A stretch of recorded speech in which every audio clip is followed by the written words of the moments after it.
When word of the price on Robin's head reached the outlaws' encampment deep in Sherwood, Robin merely laughed it off, but no one else did, least of all Marian. Will Scarlet was fearful too, and said so. "We must be careful, Robin. We have stirred up a hornet's nest and made them mad. Why don't we just hide ourselves away again, like we used to? Let them forget about us. Let's make them think we're not here, that they've won. Why not let everyone pass freely through the forest, for a while at least?" And Robin's father spoke up too. "Will is right, Robin. We can still feed the hungry, we can still help the poor. We just do it by night, secretly, that's all, like I used to. Remember?" Robin listened to them both and saw at once the wisdom in what they said, but there were others amongst the outlaws urging him to attack the castle, and now, while Prince John was still there, kill 2 birds with 1 stone. 3, don't forget Guy of Gisborne. The people will rise up with us, Robin. Strike now. We should string them up, and 3 of them, side by side, like common criminals, and give the crows a good feasting. All evening the outlaws argued back and forth, and Robin listened until he could stand it no more. He went off by himself to his tree, as often did when he needed to think things out on his own. He knew that they would all just do what he decided, out of love, out of loyalty, and without question. But the responsibility of it lay heavily on his young shoulders. As he sat there under his tree, his head told him that Will was right, that his father was right, but in his heart he longed to seek out the Sheriff and Prince John and Sir Guy of Gisborne, and punish them for their cruel reprisals. Marian came to find him as the evening sun left the sky. "They are right, all of them are right," she said, knowing his thoughts so well, as she always did.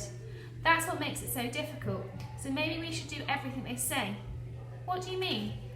"Maybe we should hide ourselves away, as Will says, lie low, but we shouldn't just hide. You said it once yourself. We should make ourselves strong. We are only 50, 70 with the children. No one can hide better than we can.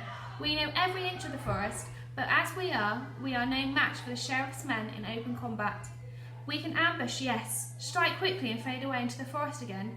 But to do more than that, and we will have to, we need to learn how to shoot straight, how to handle a sword, and we need more fighters alongside us too, the best we can find.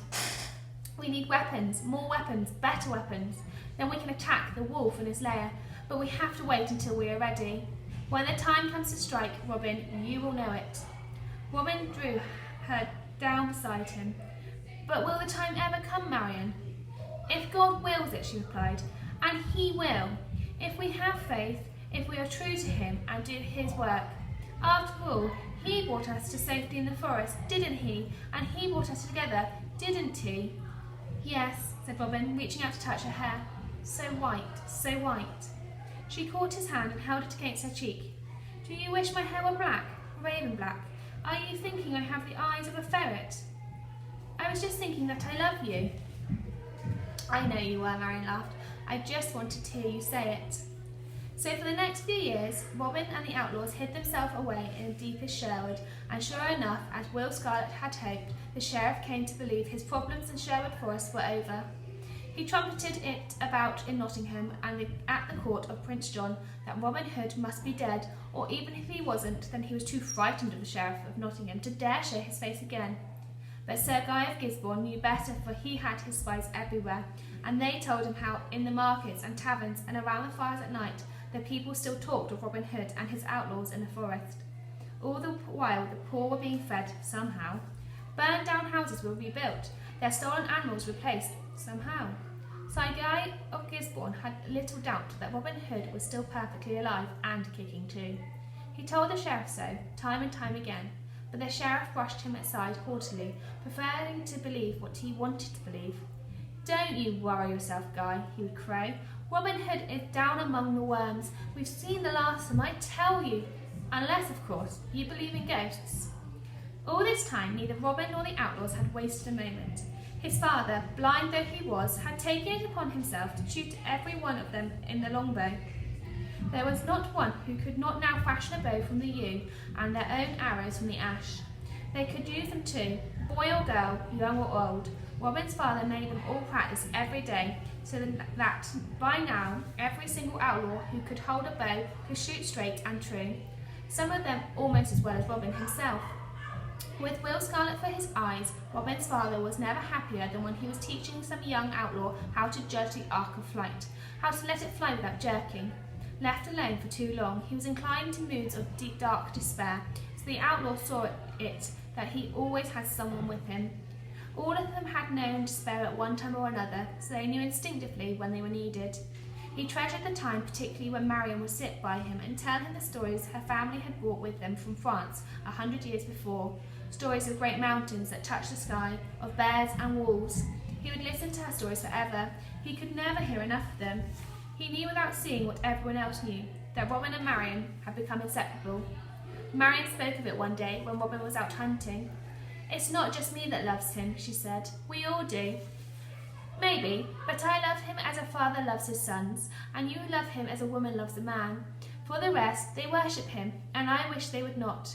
Worship is for God, not man. I fear it will be too much for him. Stay close to him, Marion. He will need you, as a man needs his eyes." Each year, there were fewer stags to be found in the forest, so that Robin and the outlaws had to travel further and further from home in their search for meat. Hinds were there, and in plenty, but Robin had forbidden all killing of hinds unless they were old or wounded. It was June, and the trees were in full leaf, and the deer difficult to spot in the dappled shadows of the forest. They had gone for days without a kill. They were all weary of it, and wanted to go home. Robin wanted to be on his own for a while, to collect his thoughts. More and more he found he could only be by himself with Marion. By that he tired of playing the leader, of smiling when he did not wish to. "We'll split up, 2s, 3s, south, north, east and west. Maybe we'll be lucky. But be careful. We're close to the edge of the forest here, so keep an eye out for the sheriff's men. You never know. Be back by sunset, and I'll meet you down by the river over there." And off they went. Robin had it in mind to hide down by the river and wait for a stag to come down to drink, but he was about to break his golden rules. No one should ever sleep unless guarded. No one should ever be without a weapon. No one should be without a horn to call for help. Quite forgetting all this, Robin squatted down under the shade of a great elder tree hanging at the river and waited. Kingfishers flitted up and down the river, flashes of fire in the sunlight. A heron landed nearby and waded on his stiff legs into the shallows to fish. No stag came, but there were footprints enough to keep Robin hopeful. After a while, though, he became thirsty. He left his bow, his arrows, and his horn under the tree and went down to the river to drink, cupping his hands in the water. The water was so cold and so inviting, he didn't think twice. He took off his jerkin and jumped in. It was not that far to the other side, and the current seemed gentle enough. So he swam across and stretched out on the bank in the warmth of the sun to get his breath back. He closed his eyes against the glare of the sunlight and was drifting off into a welcome sleep when he felt a cold shadow come over him. He looked up into a round, red, grinning face, and there was a sword at his throat. Chapter 6. Tuck and Much and Little John. "I'm looking for Robin Hood. Do you know the rogue?" Robin saw the man wearing the brown habit of the friar. "I've heard of him," Robin replied. "Now will you let me up?" But the friar put his foot on Robin's chest and would not let him move. "Tell me where I can find him, and I might let you live, by God's good grace," said the friar, pressing the point of his sword into Robin's neck and just enough to draw blood. "Across the river, and just keep going," said Robin. "You won't find him, he'll find you. And when he does, friend, you better watch out. He doesn't much like friars, especially the rich, fat ones." The friar laughed and twisted the blade of his sword.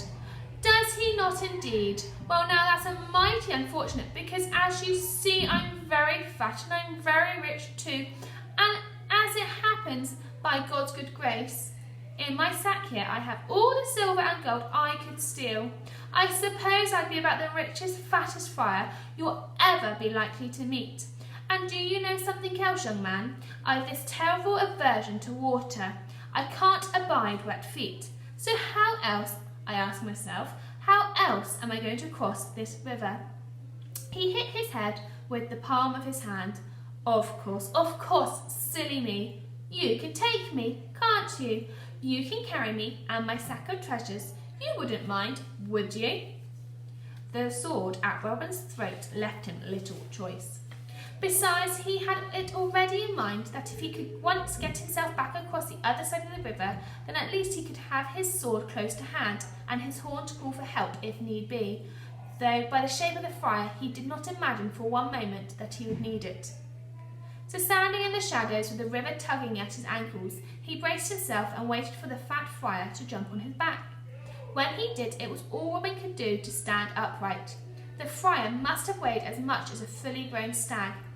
Robin stumbled out into the river, the friar spurring him on like a donkey and whacking him with the flat of his sword. Gee up, you skinny nag, he cried, and Robin ground his teeth in fury and staggered on. Twice he fell to his knees in the water, and the friar cursed him, whacked him again, and drove him on. When at last Robin reached the bank and sank down exhausted, the friar stood back, leaned on his sword, and laughed till tears ran down his face, the whole fat bulk of him wobbling like a great jelly. Robin saw his moment to come. His sword stood where he left it, against the elder tree. He sprang to his feet, grabbed it, and with one swipe knocked the friar's sword from his grasp. Suddenly the friar was not laughing any more. Now, fat man, cried Robin, his sword deep into the friar's severed chin, you shall carry me back over the river, not once, but twice, there and back, because I'm only half your weight. Only fair, I think. Then we'll be even, and you can go on your way, and I'll go mine. No hard feelings, eh? By God's good grace, said the friar, you're a fine and fair man, even if you're a mite skinny. Hop on, I won't even feel you there.